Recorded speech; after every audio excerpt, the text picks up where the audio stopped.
to 2020. 2020 is almost over. I think that's what we're cheersing to. Hi guys, welcome. I'm Heather McGrail, and this is Mark Clarin, and we are going to taste our fourth quarter new wine club releases for you. We're starting off with our 2019 Charlie Ray Chardonnay. I already got to taste this. I love it. Mark, what do you think about it? Well, I think it's classic buttery Chardonnay made in the style of Ginger McGrail's taste buds. But also the exciting thing about this wine is it's 100% off our new property at the Winemaker. That's exciting. I get a bunch of pear notes, a little bit of green apple. That finish has got the vanilla, the creaminess, butteriness. This is delicious. I think it came out okay. We are so lucky today. We got spoiled. Lena cooked us up some pairings that'll be on our blog soon. So first up for the Chardonnay, what is it that you're tasting first, Mark? I'm tasting the Spätzle. And this is the one with the chicken apple sausage. I like that because those are really easy to cook. I'm really digging the way it goes with the wine. That is delicious. The little bit of apple note that you get in the chicken apple sausage, that pairs perfectly with the Charlie Ray Chardonnay. It kind of, tames the green apple taste I get in the wine, and it kind of balances it. It's really nice. Delicious. It's a very complimentary pairing. There is another one. We got spoiled on the Chardonnay pairing, so I'm going to do this flatbread thing. So the flatbread has burrata cheese on it, which is one of my favorites. I always like burrata with our Chardonnay because the creaminesses complement each other. What do you think, Mark? Well, I like this pairing. I think the fruit on the flatbread really complements the fruit of the wine a lot. Kind of like that, the apple and the sausage did, but with the Spätzle, I get a little more cheesiness that I really like with the Chardonnay as well. They're both delicious.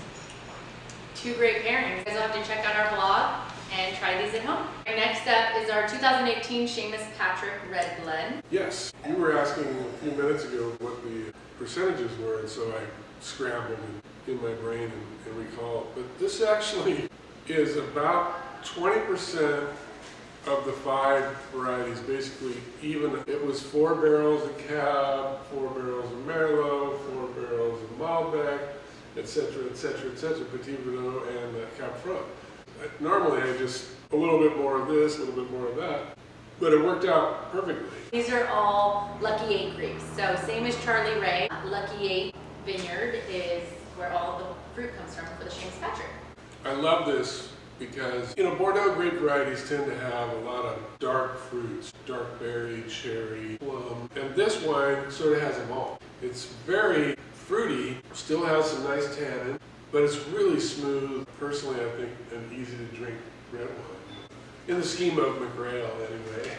I do agree, it's easy to drink. All of those dark fruit notes you get, I get a lot of blackberry, but I also get a ton of that tobacco leather that sometimes we pull in our Cabernets and sometimes we don't, so I don't know if that's possibly from some of the other varietals. This one to me is maybe a touch more on the earthy side. It still is a very fruity, big, bold red wine, but you get a little bit more of the non-fruit notes as well.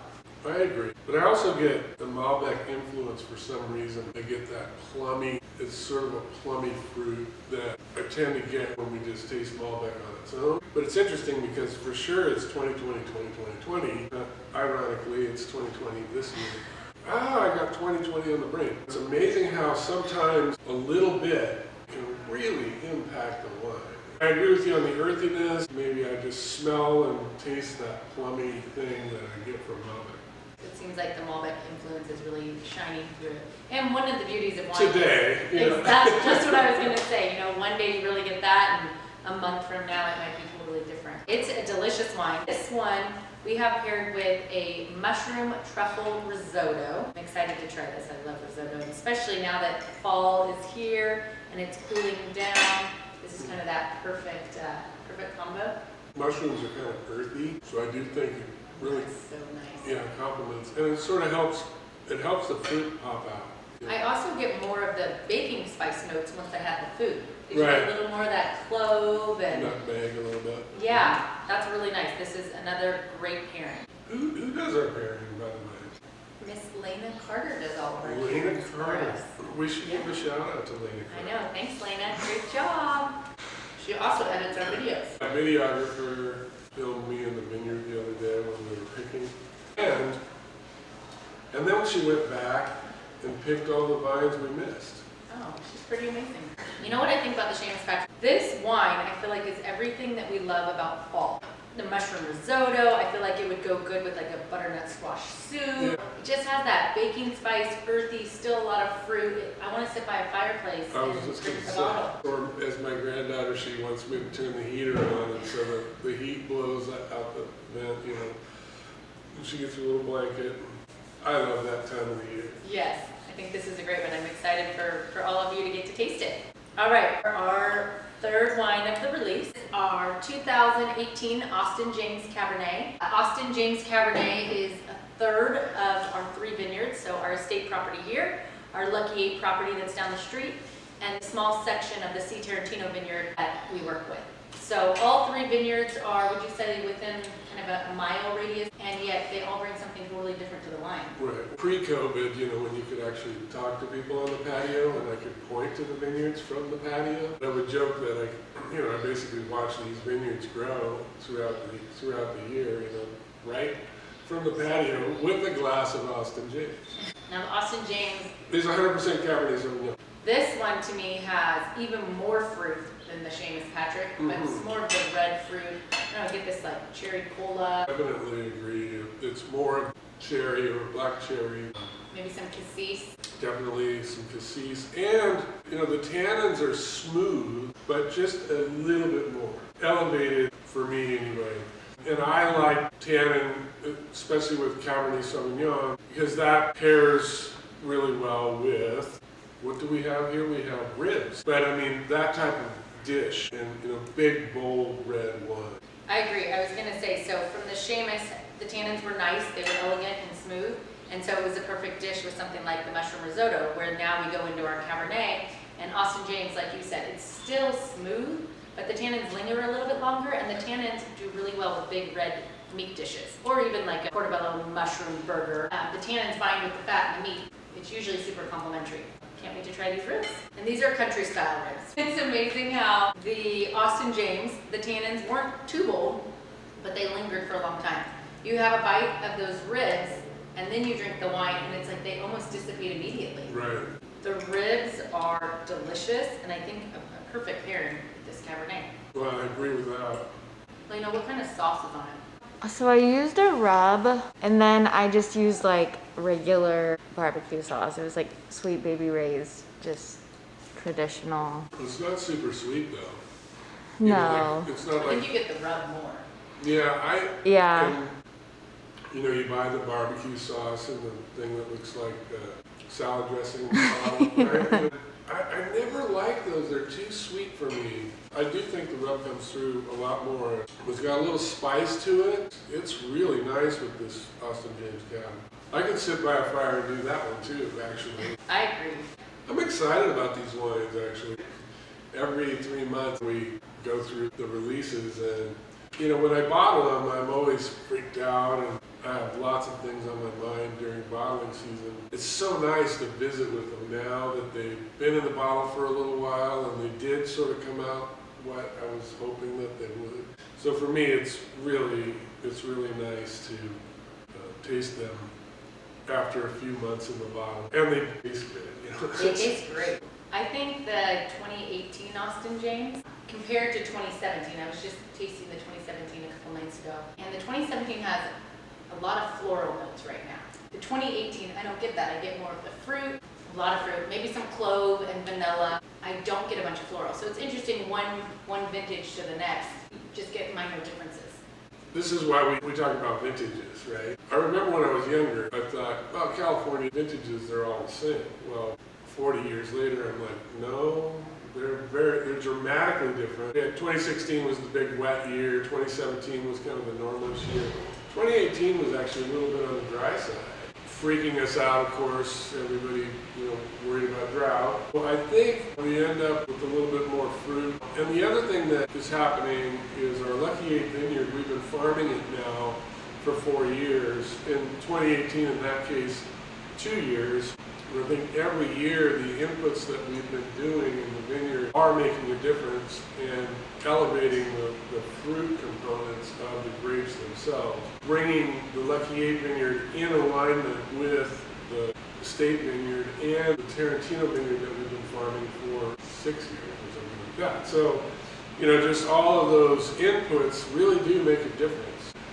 Our next wine, The big and bold. the Big and Bold 2017 James Vincent Cabernet. So this is the namesake of my late father. This is what we always consider our best wine of the vintage. It is 100% new French oak, 100% Cabernet, and 100% from our estate property. So we pick our 4 favorite French oak barrels to make this wine every year. And I always laugh when we do tasting notes for James Vincent. We write a bunch of different notes, different aromas and flavors we're getting from every wine. And by the time we open James Vincent, it's like amazing, delicious. I'm excited to try 2017. 2017 in general in the Livermore Valley was a pretty good vintage. It was fantastic. Yeah. And this wine, if you got stuck on an island, what wine would you want to drink the rest of your life? And this is probably it.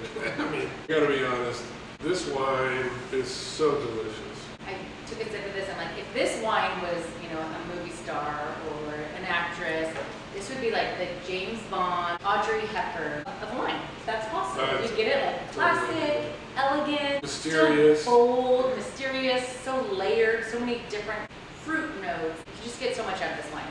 Yeah, it's what we strive to achieve every year. The fun thing too is when we do the vertical tasting of the James Vincent and the Reserve Cabs. I feel very proud now at this point, 10, 12, 14 vintages now under our belts here. They're consistently excellent. They're different. Some vintages are maybe still waiting to peak. But you know, they do change over time and each vintage is different. I think 2017 is fantastic. I agree, absolutely.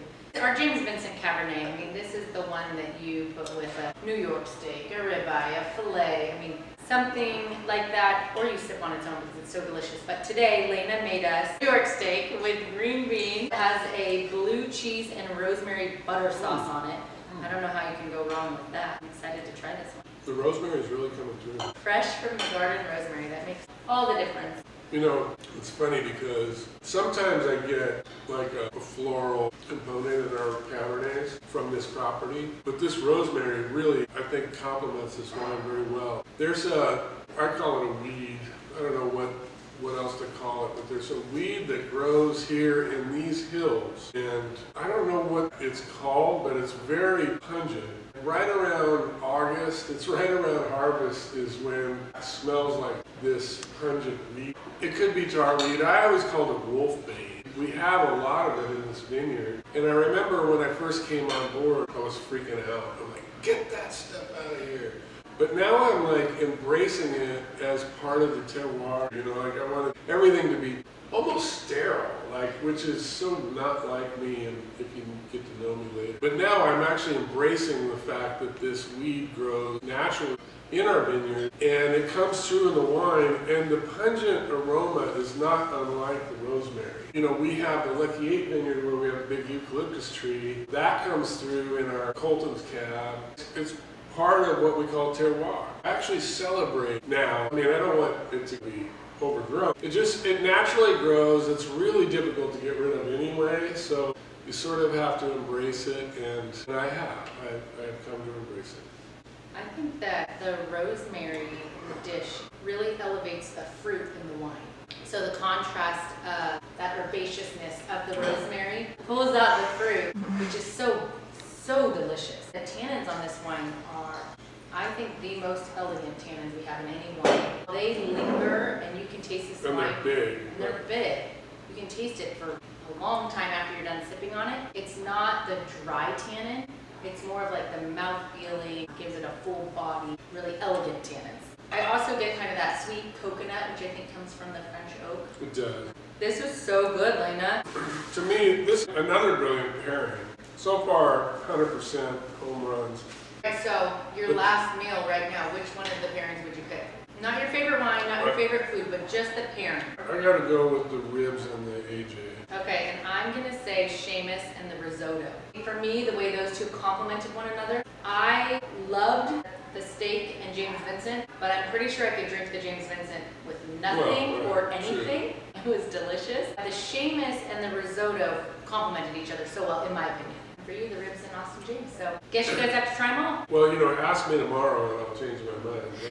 Really, honestly, though, I think all the pairings were spot on. I agree. It helps when the wine's good.